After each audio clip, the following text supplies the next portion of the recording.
जोहार साथियों, स्वागत है इस चैनल में आपका। मैं मुकेश बिरवा।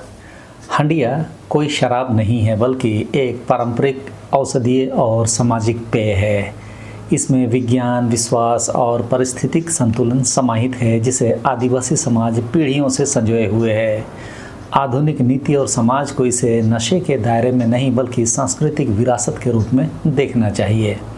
हालांकि मैंने हंडिया पर यह वीडियो पहले ही डाला है, आप देख सकते हैं कि इसकी वैज्ञानिकता क्या है। आज मैं उसी कड़ी में यह वीडियो आगे बढ़ा रहा हूं ताकि हम लोगों को समझा सके कि हमारा जो सांस्कृतिक और पारंपरिक पेय है यह औषधीय पेय है और सबसे महत्वपूर्ण यह शराब नहीं है। लेकिन देश और दुनिया के मेहमानों को, विदेशियों को हाट बाज़ार का हंडिया पिलाकर हम जो व्यूज़ बनाने के लिए वीडियो आदि बना रहे हैं उससे इसकी महत्ता कमज़ोर हो रही है। इसे आपको समझना ज़रूरी है। झारखंड के आदिवासी समाज में हंडिया केवल एक पेय नहीं है, यह सामाजिक, धार्मिक और पारिस्थितिक संतुलन का प्रतीक है। आधुनिक समाज में इसे अक्सर शराब कह दिया जाता है, परंतु यह तुलना न तो वैज्ञानिक रूप से सही है और न ही सांस्कृतिक रूप से ही न्यायपूर्ण। इसे समझने के लिए आप मेरा यह वीडियो ज़रूर देखें। हंडिया एक पारंपरिक फर्मेंटेड ड्रिंक है, फर्मेंटेड पेय है जो स्थानीय जड़ी बूटियों और अनाज के वैज्ञानिक मिश्रण से बनता है। इसका उद्देश्य नशा नहीं था बल्कि सामूहिकता थी, कम्युनिटी बॉन्डिंग था। इसके इस्तेमाल में आस्था भी जुड़ी हुई है और साथ ही यह हमारे शारीरिक संतुलन के लिए लाभकारी भी है। आदिवासी समाज में हंडिया का उपयोग प्रत्येक प्रमुख अवसरों पर जैसे जन्म संस्कार, विवाह संस्कार, मृत्यु संस्कार से लेकर पूजा पाठ, फसल कटाई, खलिहान के कामों में और सामूहिक बैठकों आदि सभी सामाजिक प्रयोजनों में होता है। यह देवताओं को, इष्ट देवों को अर्पित की जाती है और फिर सामूहिक रूप से भी पी जाती है और पिलाई भी जाती है। इस प्रक्रिया में कोई वर्ग भेद या ऊंच नीच नहीं होता। यह समरसता का प्रतीक है, सभी एक समान जगह में बैठकर पीते हैं। मैंने पहले वाले वीडियो में भी स्पष्ट किया था कि यह सामाजिक और सांस्कृतिक पेय है जिसे आज के राजनीतिक परिदृश्य में समाज ने बाजार में उतार दिया, जिसके बाद एक तरह से इसका बाजारीकरण जब हुआ तो यह शराब की परिभाषा में अपने को फिट करने की जद्दोजहद में लगा रहा।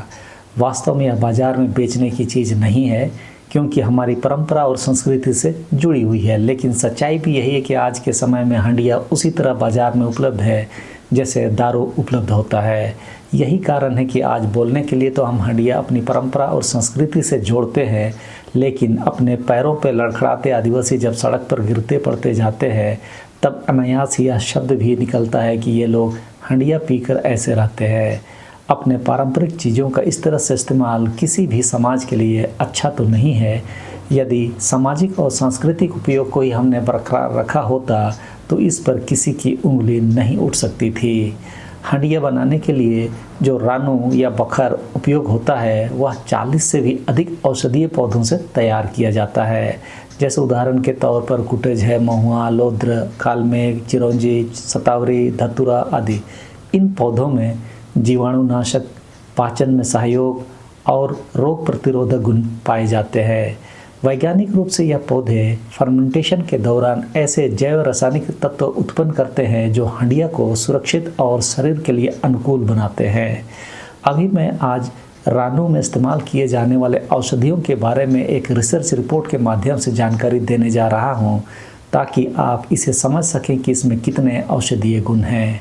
यह report agricultural and food engineering department, Indian institute of technology Kharagpur के द्वारा मोहनदास, देवज्योति कुंडू, जागृति सिंह, आकांक्षा रस्तोगी और रिंटू बनर्जी के माध्यम से पब्लिश की गई है। इसका शीर्षक है physiology and biochemistry of indigenous tribal liquor Handia, A state of art. इसमें 42 तरह के जड़ी बूटियों का नाम संकलन किया गया है जिनका उपयोग रानू बनाने में किसी ज़माने में होता था। बाएं तरफ वाले लिस्ट में आप देखेंगे तो पहला है होलरीना पोविसिन। इसे हिंदी में कुटेज या इंद्रजाव भी बोलते हैं। जो वैज्ञानिक नाम है उसका प्रोनाउंसिएशन में गलती हो सकती है, मैं लिख के भी दे रहा हूँ, आप उसे समझ लेंगे। इसका औषधीय जो उपयोग है डायरिया में होता है, पेचिस में एंटी माइक्रोबियल गुण के कारण ये बहुत उपयोगी होता है। तो उसी तरह मधुका लॉन्गिफोलियो या हिंदी में से हम लोग महुआ बोलते हैं, या एंटी फंगल है, लीवर के लिए अच्छा है और व्यक्ति के प्रतिरक्षा प्रणाली को यह विनियमित करता है। यहाँ इसे आप दारू के रूप में ना देखें। इसके फूल, छाल, जड़, फल आदि सब काम आते हैं। दारू तो सुखाने के बाद बनता है। अगला है हिमालयम नेपालेंसे। इसका कोई हिंदी नामकरण इसमें नहीं दिया है। इसे रिवर्स विधि से इसका नाम फोटो से प्राप्त किया गया होगा। इसका उपयोग की बात करें तो यह घाव भरने के काम आता है, एंटी इन्फ्लेमेटरी है, सूजन रोधी है। फिर है ओचना ऑप्टोसटा, यह करंजाती प्रजाति का है और इसका उपयोग भी एंटी इन्फ्लेमेटरी है और एंटी ट्यूमर या एंटी कैंसर नेचर का है। यह पूरा लिस्ट आप पॉज करके इसका स्क्रीनशॉट ले लें। मैं कुछ ही का उपयोग बता दूंगा ताकि पता चले कि हंडिया में कितने औषधीय गुण हैं। अगला है पोलीगला क्रोटलारॉइड्स, यह सर्दी खांसी में काम आता है। फिर है फिनिक्स एक्योलिस या बौना खजूर, पेशाब की दिक्कतों में काम आता है। स्माइलेक्स माइक्रोफिला, ये जॉइंट पेन में काम आता है। वुडफोर्डिया फ्रूटिकोसा, ये इसे हो भाषा में हम लोग इचाबा बोलते हैं, या फर्मेंटेशन स्टेबलाइजर है और एंटी डायरिया भी है। जेंटोलिस टोमेंटोसा का छाल घाव भरने और रक्तस्राव को नियंत्रित करने में काम आता है। फिर अर्जेरिया बेलाया वन अर्का है जो नर्व सिस्टम का टॉनिक का काम करता है। बोम्बाक्सीबा, या हिंदी में हम लोग सेमल बोलते हैं, या ब्लीडिंग डिसऑर्डर हो या ठंड लगना, गैस्ट्रिक अल्सर में ये बहुत काम आता है।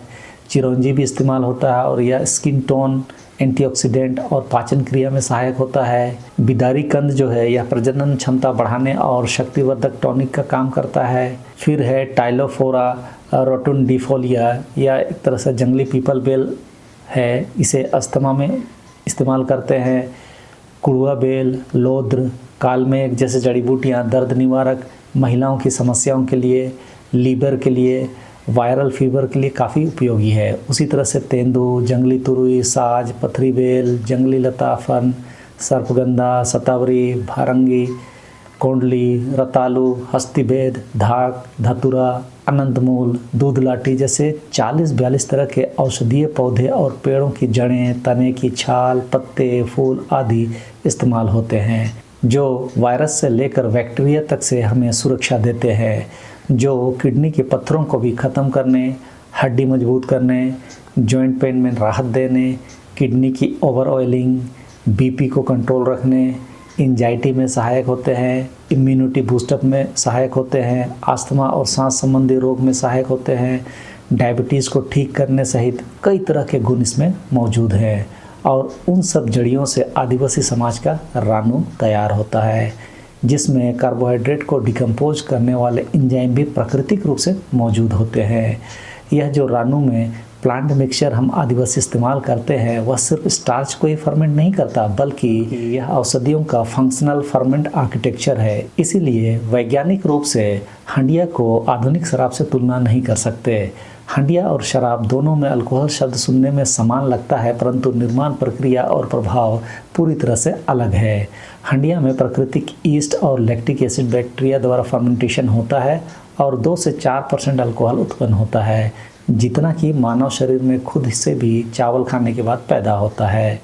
जबकि शराब में रासायनिक विधि से फर्मेंटेशन इम्पोज किया जाता है और अल्कोहल परसेंटेज बियर में 5 से 10%, तो दूसरे शराबों में 30 से 50% तक होता है। पारंपरिक हंडिया में कोई कृत्रिम रसायन नहीं डाला जाता है, लेकिन आजकल व्यवसाय के लिए बाजार में उपलब्ध टेबलेटों का इस्तेमाल किया जाने लगा है, जिस कारण से हंडिया का भी संस्कृताइजेशन सा हो गया है। लेकिन पारंपरिक हंडिया को low alcohol naturally fermented functional beverages ही कहा जाता है। इस तरह से हम कह सकते हैं कि वैज्ञानिक दृष्टि से हंडिया और शराब में बहुत अंतर है। हम जानते हैं कि भारत का संविधान हम आदिवासियों को अपनी पारंपरिक संस्कृति और प्रथाओं को संरक्षित रखने का मौलिक अधिकार देती है। इस संदर्भ में हंडिया एक सांस्कृतिक विरासत है, जिसे शराब की श्रेणी में रखना सांस्कृतिक अधिकारों के विपरीत है। विश्व स्तर पर भी ट्रेडिशनल नॉलेज सिस्टम को संरक्षित रखने का प्रावधान है। जिस तरह से रानों के निर्माण में 40 से ज़्यादा जड़ी बूटियों का इस्तेमाल होता है, उससे हम हंडिया को पारंपरिक ज्ञान प्रणाली का जीवित उदाहरण कह सकते हैं। वैसे भी राज्य के मध्य नियंत्रण अधिनियम का उद्देश्य वास्तव में कृत्रिम नशे को नियंत्रित करना है, न कि सांस्कृतिक पेयों को दंडित करना। इसीलिए भी नीतिगत स्तर पर आवश्यक है कि हंडिया को ट्रेडिशनल फर्मेंटेड बेवरेजेस के रूप में अलग श्रेणी में बनाए रखने के लिए हम आदिवासियों को भी इसकी सांस्कृतिक महत्व को समझना जरूरी ही नहीं अवश्यंभावी है। हम सभी जानते हैं कि हंडिया का निर्माण प्रक्रिया पूरी तरह से बायोडिग्रेडेबल है। यह स्थानीय पारिस्थितिक तंत्र के साथ सहजीवी रूप से भी जुड़ा हुआ है। शहरों या प्रशासनिक दृष्टिकोण से जब कोई अधिकारी या नीति निर्माता हंडिया को शराब कह देता है तो यह सांस्कृतिक अज्ञानता का परिचायक है। और इस प्रक्रिया में आज के हम दिखू आदिवासी भी शामिल है। इस कारण से आदिवासी समाज की छवि भी प्रभावित होती है, बल्कि परंपरा पर अपराध का ठप्पा भी लग जाता है। इसका समाधान शिक्षा और संवाद में है, जहां विज्ञान और संस्कृति दोनों का सम्मान हो। तो इस तरह से हम कह सकते हैं कि हंडिया कोई शराब नहीं बल्कि एक पारंपरिक औषधीय और सामाजिक पेय है। इसमें विज्ञान, विश्वास और पारिस्थितिक संतुलन समाहित है, जिसे आदिवासी समाज पीढ़ियों से संजोए हुए है। आधुनिक नीति और समाज को इसे नशे के दायरे में नहीं बल्कि सांस्कृतिक विरासत के रूप में देखना जरूरी है, लेकिन सबसे पहले आदिवासियों को ही इसकी समझ स्थापित करनी होगी। गांव के लोगों के कामों को, ज्ञान को व्याख्या करना पढ़े लिखे लोगों का काम होना चाहिए। नहीं तो वह समय भी आएगा जब जंगल के इतने सारे जड़ी बूटी आने वाले समय में नष्ट हो जाएंगे, तब आदिवासियों को भी रासायनिक विधि पर ही आश्रित होना होगा और तब हम अपने संस्कृति पर गर्व करने के सभी मौके गंवा चुके होंगे। आपको जानकारी का यह तरीका कैसा लगा कमेंट में ज़रूर बताएं। मैंने कोशिश किया कि आदिवासी विरासत की बातों को विज्ञान, संस्कृति और समाज के नज़रिए से आपके सामने लाऊं। तो इस वीडियो में इस समय के लिए इतना ही। फिर मिलते हैं। सबों को धन्यवाद। जोहार।